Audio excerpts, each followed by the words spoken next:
Howdy, I'm McCoy Collin, owner of Silver's Wand Shop, and I'm doing a video today on how to make a Harry Potter style wand out of wood.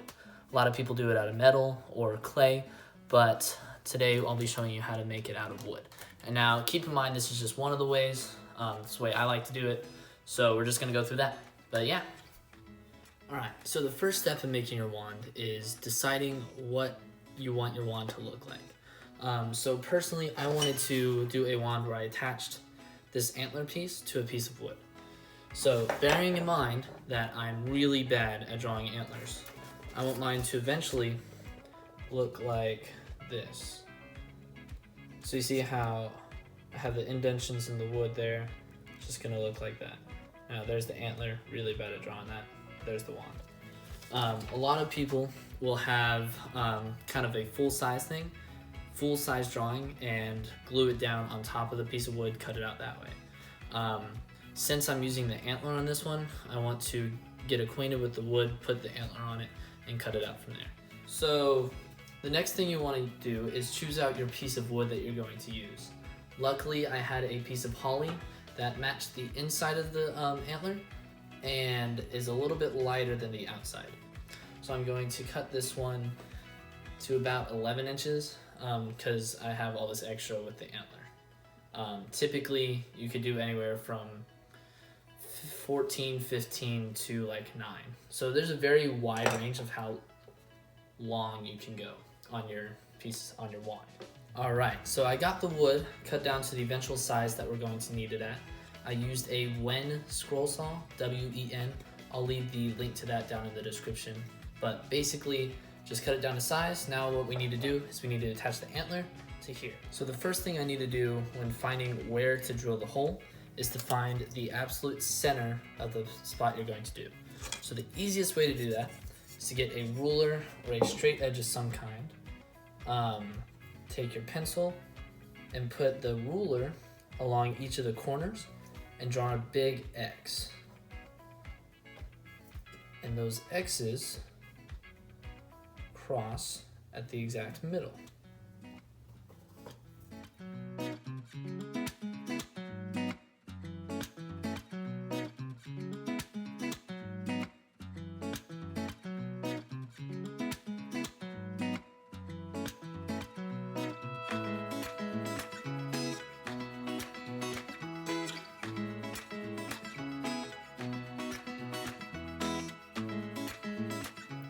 All right, so we have it drilled out. We have this able to put on there. We have that on there.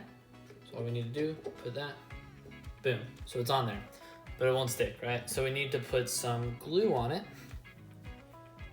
and it'll hold. So we have it glued with wood glue and we will let it sit overnight. It's tightened enough to where there's pressure on it. If yours does not have enough pressure on it to hold it together, you want to make sure you have that or the wood glue won't work as well. So it's the next morning. The antler is now officially glued and secured to the wood. So now all we have to do is we have to cut it down, sand it down, and detail it.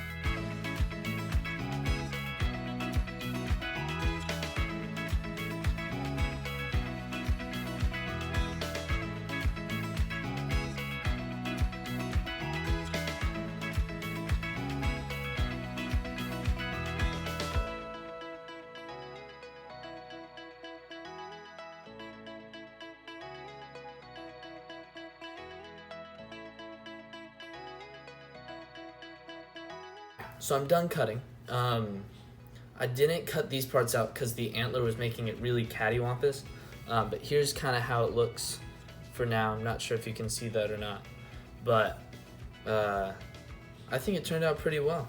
The hazel turned out to be, not hazel, holly turned out to be really, really nice wood to cut, but I'm excited to see how it stands.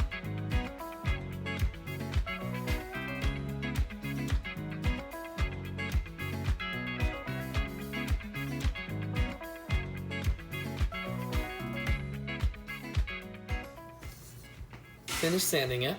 So now all we have to do is put the detail on it that I wanted to do and finish up the tip. I got the sanding done with the Dremel tool sanding bit, and what I'm going to do now is, since I didn't like how there's not a coloration to the indentions in there, I'm going to try to burn on the inside, which, if you plan on doing that, something you have to watch out for is wood likes to burn outside first. So I'm going to have to work around that and try to only get the inside without burning the outside. Alright, so I burned the wood, so now it has more coloration to it. I think I really like this a lot better, but I think it turned out pretty well. So now all we need to do is put a coating layer on it to make sure that it doesn't get damaged, because wood can dent very easily, get scratched. So what I'm going to do is I'm going to add a layer of polyurethane, and it's all done. We have the polyurethane layer on there for protection. I used a glossy one, which I think really made the burning pop, luckily. So there it is. There it is. I'm pretty proud of this one. It's a lot longer than I would typically have it. I think it came out to 17 inches. Typically, since I want them to fit in my personal Silver Swans box, I do 13, 14, even 12 inches usually. But since this is one I'm just gonna put on a showcase, decided to go really big, have really fun with it. So that's what I did, 17 inches, pretty good, I think.